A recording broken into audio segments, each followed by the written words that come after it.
Vamos começar uma exposição sobre livros apócrifos, ou como alguns chamam, deuterocanônicos, da Bíblia católica. Vamos fazer algumas exposições. Muitas das coisas que eu vou dizer aqui, eu vou retirar da Bíblia de estudo apologético.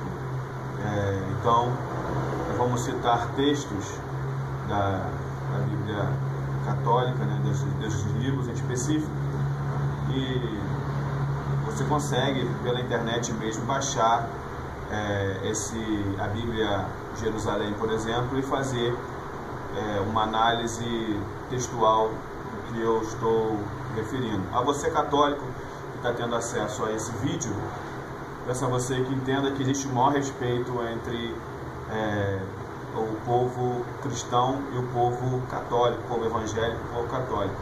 A única questão aqui que é uma divergência entre nós é a divergência doutrinária. Então eu não estou expondo pessoas, não estou expondo religiões, estou expondo doutrinas. E para expor doutrinas é necessário eu ler o que a doutrina ela diz. Em específico, vou falar sobre os livros apócrifos. Vou fazer uma introdução agora e logo depois nós falaremos em outros vídeos sobre livro por livro, uma explicação dos livros apócrifos do Antigo Testamento. Vou começar a falar sobre os livros apócrifos, ok? Havia diversidade de conceitos sobre os livros do Antigo Testamento entre os povos contemporâneos dos hebreus. Os saduceus, por exemplo, valorizavam somente os livros mosaicos, que no caso é o Pentateuco, como genuinamente inspirados. Para os saduceus, que eles eram muito mais rígidos com a lei do que os fariseus. Por exemplo, você vai encontrar os fariseus, eles aceitando a ressurreição. Os saduceus não aceitavam a ressurreição, simplesmente pelo fato de não haver nenhum tipo de ressurreição no Pentateuco. Então, para eles só existia o Pentateuco, então, para eles o Pentateuco não existia. Os adeptos do farisaísmo da região da Palestina criam nas obras veterotestamentárias, tal a qual aparecem nas atuais Bíblias utilizadas pelos evangélicos. Já os judeus helenistas, aqueles que têm conceitos gregos, fala grega, respeitavam essencialmente o cânon que foi atribuído à Bíblia, empregada pela Igreja Católica Romana. Esse termo católico romano é um termo que para mim não soa bem, porque católico é universal, católico é para todos. Como eu posso atribuir para todos a uma cultura específica como romana? Nós somos, os evangélicos, somos católicos, cristãos, não romanos. Somos católicos por ser igreja universal. Somos cristãos por ser uma igreja de Cristo. Mas não somos romanos, porque não aceitamos a cultura romanista. É a mesma que é utilizada ainda hoje. A tradução grega do Antigo Testamento, chamada Septuaginta, agregou em seu conteúdo os chamados apócrifos. Essa situação acabou levando os cristãos da época, que não possuíam uma definição editada pelos doutores, considerarem a autenticidade dos apócrifos, o que prevaleceu até o ano de 400 depois de Cristo. Aproximadamente quando Jerônimo, autor da Vulgata Latina, classificou as obras por entender que não traziam coesão doutrinária com os demais livros, Jerônimo é um grande personagem do século IV dentro da igreja. Inclusive ele faz a tradução da Bíblia, né? Ele não aceitava porque ele via que não trazia união doutrinária, não era confiável. É basicamente isso. Mas, embora a igreja oriental pré-patrística e a ocidental, que precedeu a reforma protestante, continuassem a acreditar na legitimidade das obras. Após a reforma, o colegiado eclesial atribuiu nova a diversificada classificação de tais livros como a comuns, que são não sagrados, adotada pela congregação de Westminster, registrado de exemplos morais históricos, descartando o emprego doutrinário, conforme versaram a Bíblia de Genebra, os 39 artigos da Bíblia anglicana e a Bíblia oriental. Bem, o que isso quer dizer para nós? Que após a reforma, depois de estudos, os 7 livros que são compostos da Bíblia de Jerusalém, eles não foram aceitos pelo protestantismo. Não podiam ser aceitos. Primeiro porque nós sabemos muito bem que esses livros eles não faziam parte do cânon.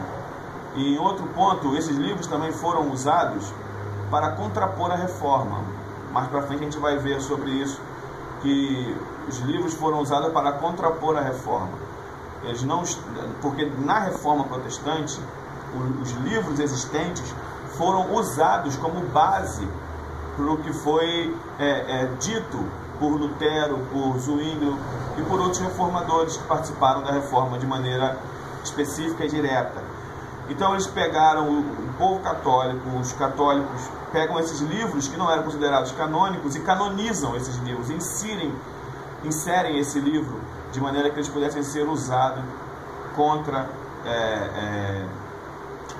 de fato aos revolucionários protestantes. A Bíblia de Genebra é citada aqui porque ela é de fato a primeira Bíblia a ser impressa, né? Então por isso que ela é citada.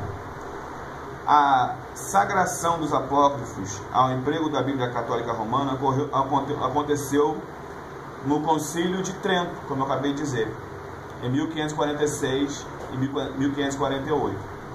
Quando foi descartada a classificação de Jerônimo, que não os havia incluído na sua Vulgata, desprezando todavia as obras. Embora a Igreja Católica inseriu, elas desprezaram 3 obras. A primeira obra é Esdras, a segunda é o segundo livro de Esdras, né? Terceiro livro de Esdras no caso, primeiro e segundo é Esdras, e a oração de Manassés. São livros que foram descartados dessa nova canonização, cerca de 1200 anos depois do Concílio de Nicéia, ou do Concílio de Constantino, né, como algumas pessoas chamam. A Igreja Ortodoxa grega entende que a posição correta é a do Concílio de Trudlan, 692 depois de Cristo, o qual adotou na íntegra o emprego das obras que hoje são tidas como livros apócrifos. A relação dos apócrifos da Bíblia Católica contém 7 títulos e alguns acréscimos.